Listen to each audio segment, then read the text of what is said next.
how to change Wix website URL. Hello guys, and today we're going to talk about this platform called Wix.com. And the first thing you're going to do is you're going to log into your account. Now after logging in, you would find yourself in this page over here where you would be able to view your different websites. The next thing you're going to do is you're going to select a specific website that you want to change the URL of. For example, this website over here, I'm simply going to click on this. After that, we would be redirected to the dashboard of this specific website.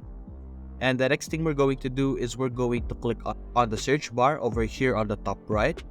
And then we're going to search rename. And then we're going to select the option called rename site. And over here, as you can see, we have the site URL over here. This is where you would be able to change your website URL by changing this information over here. And that's it guys. Hope you enjoyed the video. Thanks for watching.